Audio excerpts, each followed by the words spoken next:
everybody gets enlightened, that's a different case. But as long as we have negative emotions, what we are learning in a Gumba will be very much relevant. Another thing I feel a challenge in our time is the something like TikTok, and then something like PUBG, all this. This I think we should really have to think how to deal with this in the future. Because meditation is to calm your mind. And once you calm your mind, then you know how to deal with negative emotion arise. The TikTok is total opposite of meditation. Total opposite. Because now I live with children, I've seen, because when you watch TikTok, they look for excitement. If there is not exciting, if the TikTok is not exciting in a few seconds, they go to the next one. So they're constantly looking for some excitement, which is totally opposite of calm your mind.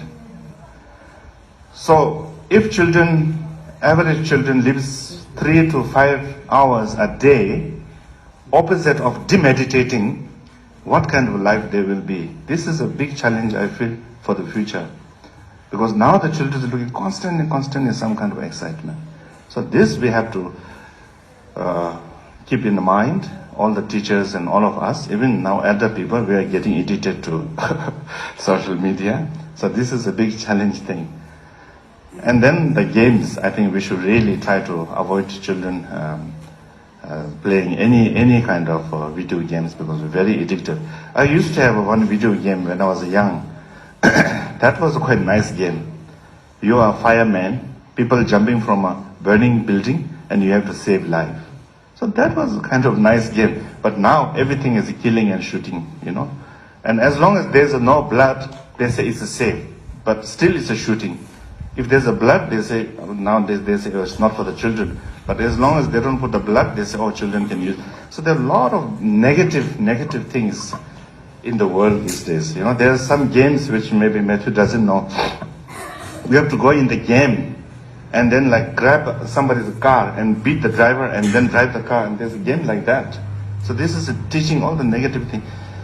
And maybe 10 years ago there was a shooting in New Zealand in the mosque, Muslim temple, and the guy who shot, he acted exactly like in one of those games, I think GT5 game or something. So this is a big challenge, I think, future. We'll have to think about it, how to deal with these things.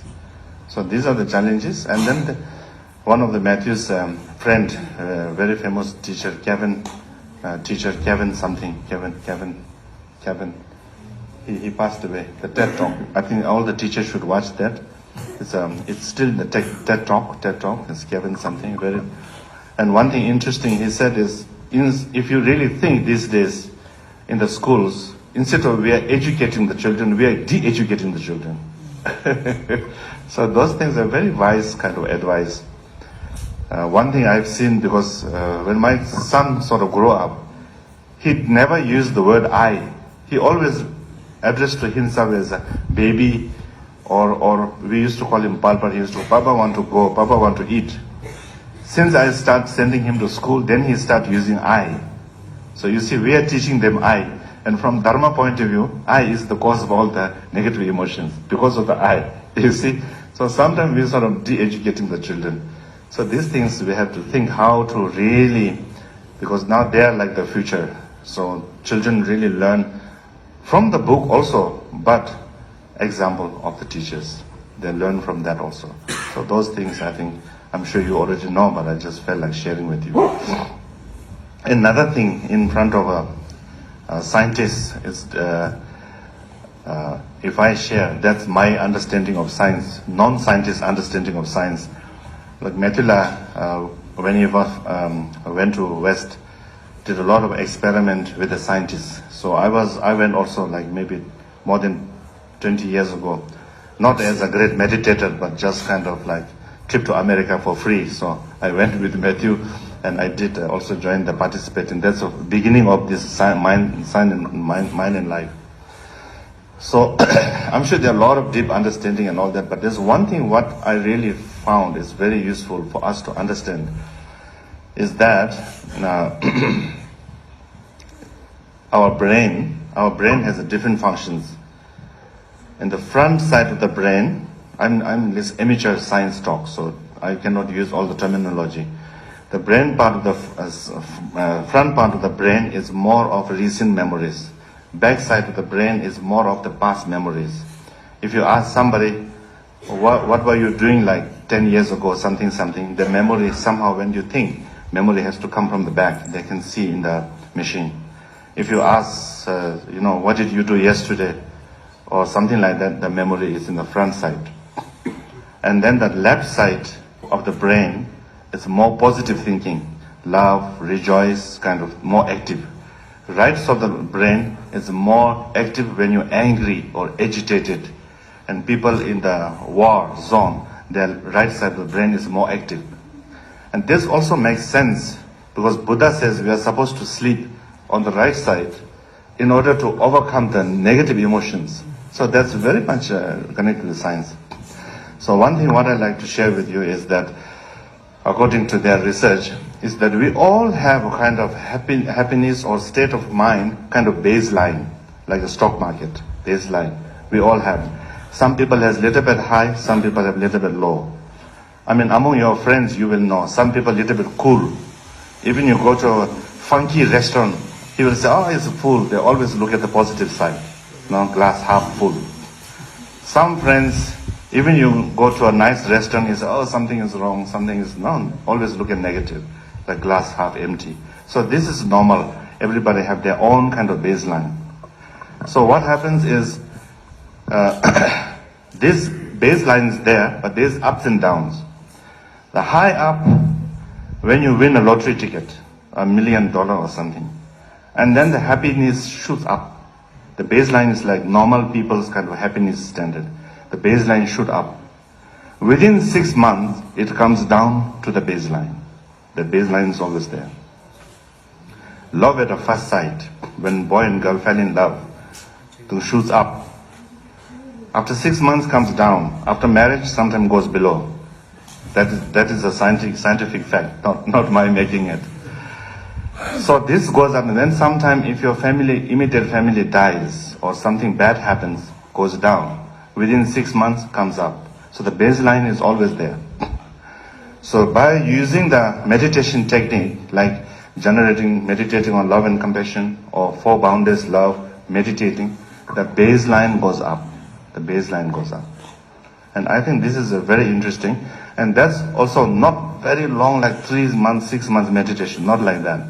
Even they do like 3-4 weeks of meditation, focusing on generating love and compassion, then baseline goes up. So that is tangible. You can read in the book science studies, and you can see in the machine. That's very helpful. And this, I think, why many Westerners, Europeans, educated people attract to Buddha Dharma is because the technique that we're using in Buddha Dharma, it's really like kind of teaches how to deal with your mind, how to become, the baseline goes up, you can become more happier. So this is what we need in this world, more calm. So I think even in America, they're doing serious research on that, based on his research and all that. He's very humble, he doesn't talk much about. But with this kind of research, I went to a state called Louisville in America, at the central. And then they're doing serious study. They have 2 schools, public school, mostly African Americans, because they are coming from the poor background. One school, they teach meditation twice a week. It's called, they don't want to call it religion, because religion is very dangerous to a secular school. So they use this Buddhist technique, they call it something compassion. They use this technique, bring all the mostly black kids. I didn't see even one white kid, so all black kids together. And then they teach them simple meditation, breathing meditation, breathing in and out. That also they use kind of toys. There's some toys you can just push like that, it becomes big. When you push, it becomes small. And then one kid sits there and then play with this toy. Then other kids, by looking at that, they start breathing in, breathing out. Breathing in, very simple like that. Some kids, they lie down, they put a teddy bear on their belly, and they breathe out, look at the teddy bear, breathe in. Just simple meditation like that. Another thing is they they ask children about emotions. What is anger? What makes you happy? What makes you anger? They say that many children, they don't recognize, they don't kind of differentiate between the different emotions. They feel some emotion, they start crying or they start agitating. The more they understand the emotions, then they will know how to deal with it. So when we visit this school, the school teacher was not Buddhist, also African American, who learned this technique, meditation technique, and she said, wow, it really helps me, And not only the children, but children goes back and talk to the parents, and usually little bit like poor families, they always fight. The children always tell the parents not to fight. So not only the children, but it's helping the community. So there's serious study, which means that they have control school. One school they have this study, one school don't have. So after maybe 1 year or something, they were going to see which school becomes better. If they can prove that school with meditation can have a better study, better behavior, now they're going to implement that in the mainstream of American education system. And it is just this French monk here, with his contribution. I feel Kyabje Rinpoche's blessing through him. It is spreading the word. Dharma not necessarily coming with red robes and beating, gongs and all those things. In many forms, in many ways, you can reach out to people. Main thing is to help beings. So therefore, I just share with you a little bit of this. I think here we are the main kind of thing. You understand? Yeah, so I think this is quite interesting, And this is a very serious project in America. There's something like $60 million budget they have for that kind of curriculum. So actually, we are the source of this idea, So I think in the future, if also teachers can learn a little bit about this technique and all that. And then Americans are very good at kind of making kind of system. We have the idea, but we don't have a system, isn't it? Lama sits on the throne, everybody sit there, then touch on the head, and then everybody's gone, So we have the technique, we have the method, but we don't know how to really put them into kind of a system where people can easily access. So this is, I just felt like sharing with you, and thank you very much today with you all. And I'd like to thank you very much for your good work. And we are really helping so many future beings, future people, and we are big responsible, not only mentally development, but also good human being, like you say, and that is, I think, very important. So thank you very much.